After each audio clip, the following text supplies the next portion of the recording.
Et les premiers mètres de course, les concurrents qui viennent donc de s'élancer pour ce tiercé écarté quinté plus. Bien calé côté corde, c'est Vent d'Ouest qui a été le plus rapide. Mais Vent d'Ouest se perd un petit peu avec à l'extérieur le numéro 3, Blue Pass. Et Beerscott qui a fait une faute, l'un des concurrents les plus en vue, qui galope et qui perd maintenant pratiquement toute chance. Beerscott donc rapidement éliminé dans ce quintet. On va passer devant le poteau une première fois et c'est le 3 Blue Pass associé à Anthony Barrier qui a l'avantage. Vent d'Ouest, le 2 est dans son dos alors que le numéro 10 Shark Attack vient à l'extérieur en troisième position. Ils ont également aux avant-postes le numéro 1 Hugo Feignaud. Le long de la corde s'est installé le numéro 7 Vega Week.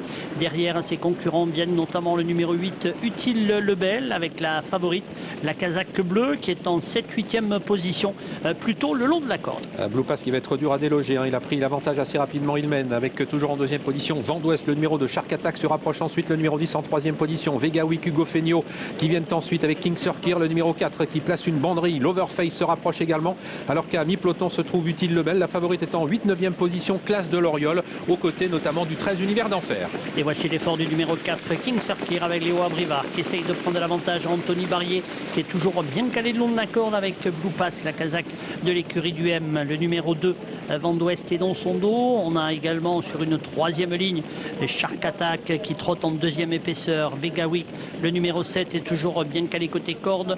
On nous annonce que le numéro 11 Beerscott a été disqualifié. Et passage devant les tribunes, un tour de l'arrivée avec Blue Pass qui est en passe de reprendre les commandes de l'épreuve à King Surkir. Vent d'Ouest se retrouve maintenant sur une troisième ligne côté corde alors que progresse à l'extérieur Shark Attack qui vient maintenant tout près en quatrième position. Vega Week qui suit le mouvement avec ensuite l'Overface, Hugo Feignaud, Classe de l'Oriole qui est dans le wagon de la deuxième épaisseur dans le dos d'Utile Lebel.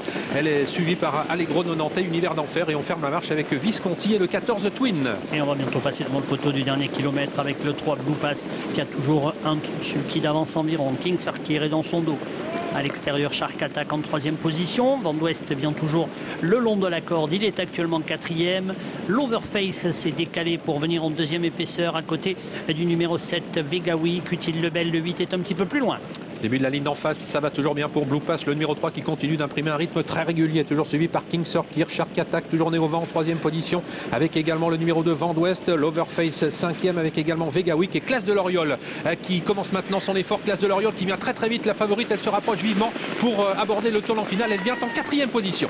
On vient d'accélérer pour le tournant avec 500 mètres encore à parcourir avec Classe de l'Oriole au galop à l'extérieur. Eric Raffin se retire, laisse place au numéro 3 Blue Pass qui a l'avantage, mais le 10 Shark Attack vient l'attaquer. King Surkir est troisième alors que l'Overface est au galop également et se décale. Vega Week à l'extérieur complètement, Utile Lebel également et nous sommes à mi-ligne droite avec Blue Pass qui a toujours l'avantage, mais King Surkir a plongé côté corde, le 12 a été disqualifié. Vent d'Ouest le numéro 2 qui va terminer à toute allure à l'extérieur. Vent d'Ouest le 2 qui prend l'avantage aux abords du poteau au dépend du numéro 10 Shark Attack, le 4 en dedans devant le 3 et à l'extérieur la cinquième place est prise par le 8 Utile Lebel.